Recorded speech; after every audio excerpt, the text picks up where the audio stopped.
सावन का महीना भारत के हर कोने से एक आवाज़ सुनाई देती है, बोल बम। यह आवाज़ श्रद्धा की, विश्वास की और एक ऐसी यात्रा की है जो सिर्फ पैरों से नहीं, दिल से तय की जाती है।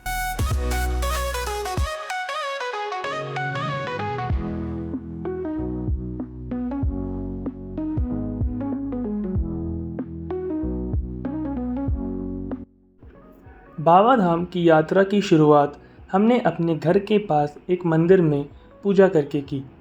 पूजा के बाद हमने अपना सफ़र ऑफिशियली स्टार्ट किया देवघर के लिए।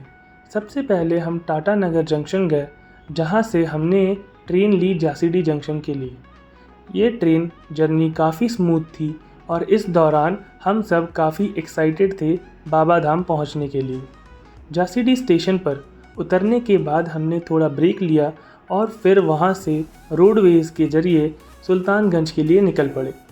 रोड जर्नी भी काफ़ी इंटरेस्टिंग थी, छोटी छोटी जगहों से गुजरते हुए एक अलग ही स्पिरिचुअल वाइब दे रही थी।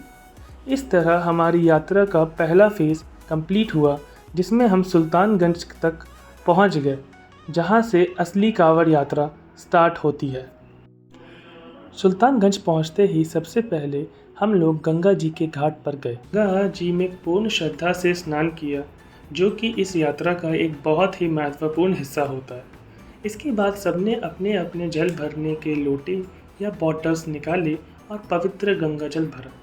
टोटल 3 बॉटल्स गंगा जल से भरी जाती है। पहला बाबा बैद्यनाथ धाम, जो कि देवघर में स्थित है, वहाँ चढ़ाने के लिए, दूसरा बासुकीनाथ मंदिर के लिए और तीसरी हमारी पवित्री हो, जिसे लोग आखिर में अपने साथ घर ले जाते हैं या किसी और पवित्र काम के लिए इस्तेमाल करते हैं। यात्रा के लिए सबने अपने अपने तरीके से तैयारी की। कुछ भक्तों ने पिट्ठू बम उठाया, जिसमें गंगा जल को पीठ पर बांधकर चलना होता है। दूसरी तरफ कुछ भक्तों ने कांवड़ उठाया, जिसमें गंगा जल की बॉटल्स को एक लकड़ी या बैम्बू फ्रेम पर धागे और मिट्टी की मदद से मजबूती से बांधा जाता है। बॉटल्स बांधने के बाद एक छोटी सी पूजा की गई। यह पूजा इसलिए की जाती है ताकि यात्रा बिना किसी बाधा के संपन्न हो और भक्तों को शक्ति और साहस मिले। उसके बाद हमने पूर्ण श्रद्धा के साथ सुल्तानगंज से देवघर तक की अपनी कांवड़ यात्रा का प्रारंभ किया। यह यात्रा लगभग 105 किलोमीटर की होती है, जो भक्ति, संकल्प और सहनशीलता का प्रतीक है। सिंस हमारा पहला दिन ट्रैवलिंग में ही निकल गया था, so officially we considered it day 0। Day 1। जब लोग सुल्तानगंज से गंगा जल लेकर देवघर के लिए निकलते हैं, तो उसमें अलग अलग तरीके यात्रा के रूप होते हैं, जिसमें से 2 प्रमुख यात्रा है, पिट्ठू बम यात्रा और कांवड़ यात्रा। पिट्ठू बम यात्रा यह सबसे आसान और कॉमनली देखी जाने वाली यात्रा है। इसमें भक्त लोग एक क्लॉथ के बैग में गंगा जल भरते हैं, जिसे पिट्ठू बम कहते हैं। इस बैग को अपने पीठ पर रखा जाता है और स्ट्रॉन्ग शोल्डर स्ट्रैप्स के ज़रिए सपोर्ट दिया जाता है।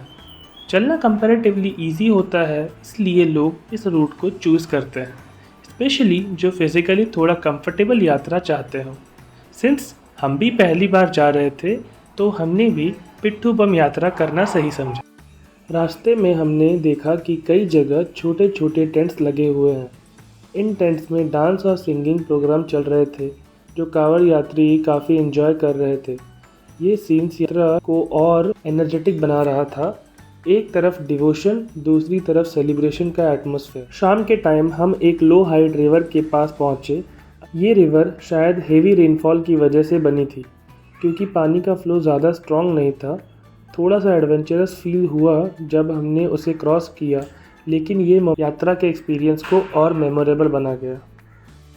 ऐसे ही हमने अपने डे 1 का टारगेट कंप्लीट किया, थकान के साथ, लेकिन मन में काफ़ी सेटिस्फैक्शन के साथ। डे 2। दूसरा है कांवड़ यात्रा। यह एक ट्रेडिशनल और स्पिरिचुअली सिंबॉलिक यात्रा होती है। भक्तों द्वारा एक बैम्बू स्टिक ली जाती है, जिसे कांवड़ कहते हैं। पूरे रास्ते में कांवर को ज़मीन पर नहीं रखा जाता, जो कि इस यात्रा की शिद्दत और डिसिप्लिन को दिखाता है। एट सुइया पहाड़ एक यूनिक रिचुअल होता है।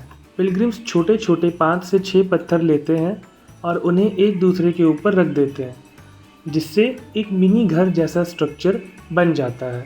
बिलीफ बहुत सिंपल है, अगर ये स्टोन्स बैलेंस्ड रह गए तो डिवोटी की मन्नत या विश पूरी हो जाती है। बहुत लोग इसे dream house, prosperity, good health और फैमिली हैप्पीनेस के लिए भी करते हैं। कुछ लोग इसे consciously as a tradition follow करते हैं और कुछ बस दूसरों पिलग्रिम्स को ही देखकर कॉपी कर लेते हैं।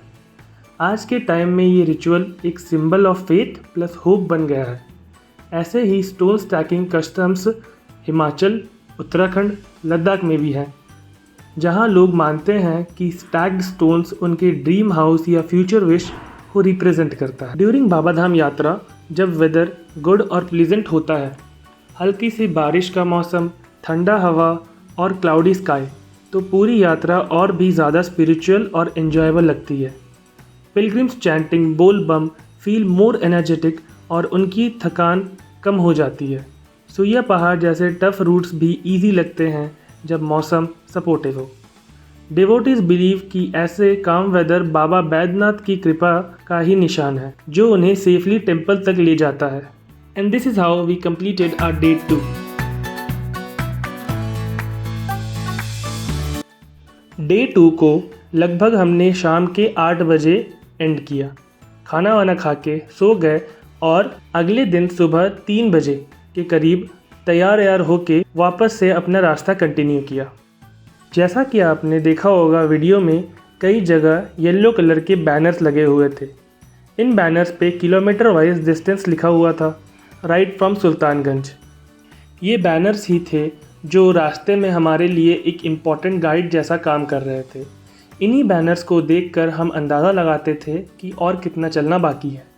डे 2 पे हमने जब एंड किया था तो लगभग 35 से 36 किलोमीटर का डिस्टेंस कवर करना बाकी था। सिंस रास्ते में हर जगह खाने पीने का और विश्राम करने की जगह बनी हुई थी, तो जब भी हम थका करते थे चलते चलते, तो हम वहीं बैठ जाते। रास्ता लंबा ज़रूर था, लेकिन जैसे जैसे हम चल रहे थे वो सफ़र अपने आप कटता जा रहा था और हर एक मोड़ पर नई नई चीज़ें दिखना, लोगों का उत्साह बाबा धाम यात्रा पे, वो देखकर बहुत ही खुशी मिल रही थी और ये सब मिलाकर ये जर्नी और भी यादगार बन रही थी। जैसा कि आप सब जानते हैं कि सुल्तानगंज बिहार में पड़ता है और देवघर बाबा धाम झारखंड में पड़ता है। तो अब हम बिहार बॉर्डर को पार करके झारखंड बॉर्डर में घुस गए थे।